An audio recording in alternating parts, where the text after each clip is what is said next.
Hi, thanks for watching. Today I wanted to talk a little bit about correcting your Tai Chi movements. I put a post on social media saying don't do weird Tai Chi, and I gave two tips for that. And so I want to just review that, but also go into a little more detail about what I mean. When I say weird Tai Chi is one where everything seems a little bit stiff and not so well coordinated, and the movements doesn't have the Tai Chi qualities to it. And so the two things I mentioned in that clip was to be in the leg rather than on top of the leg, and to rotate the upper arm. And I just wanted to spend a few minutes looking at a little more detail at both of those. When I talk about setting into the leg, this means, first of all, relaxing the hip so that the hip, instead of being stiff and moving around like this, we need to set the center of gravity down a little bit, relax the hip, and then when we transfer our weight onto one leg from the other, that we want the hip to relax. This also means, secondarily, that we keep our weight more on the heel rather than on the ball of the foot. As soon as we start to put the weight forward on the ball of the foot, the hip starts to hold.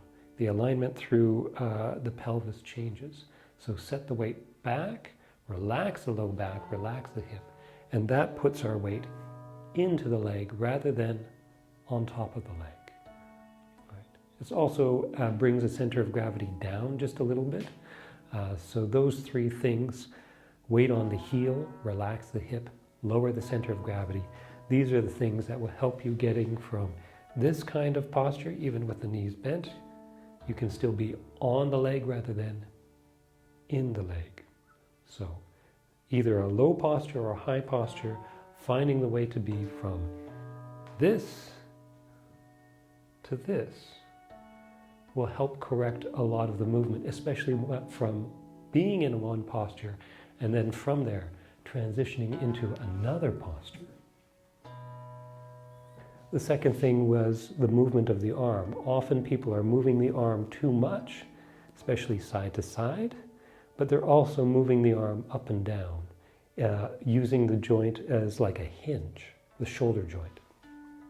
So first thing, of course, is that there is some side-to-side movement with the arms, but less than you think.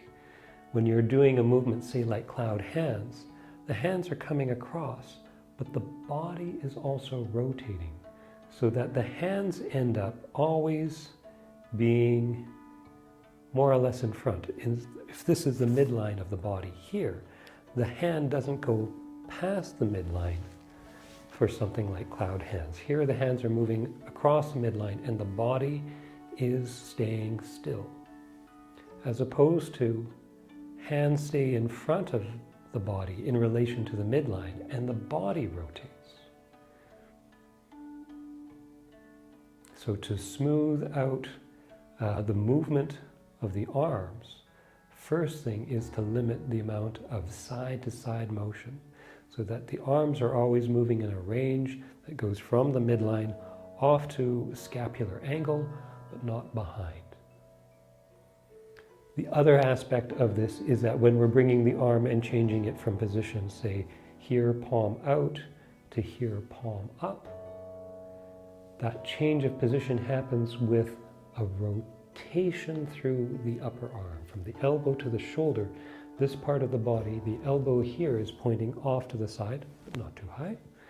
And then it comes and rotates so the elbow is pointing down, but not too far in.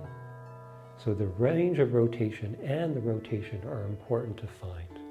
And this changes the motion from something like from moving out of lazy tying of coat here, and in doing that without thinking about rotation, the hands come through this way.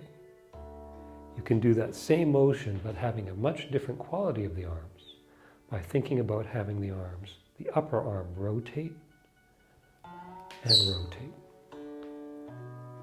Even as the hands push down from here to here, there's a movement that's happening in this part of the body. The upper arm is doing motions this way, this way.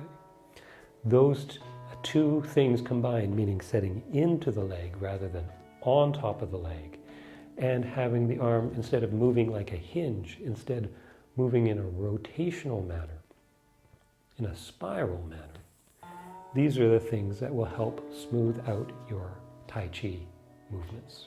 So I hope this information is helpful. Keep training, keep practicing. Take care.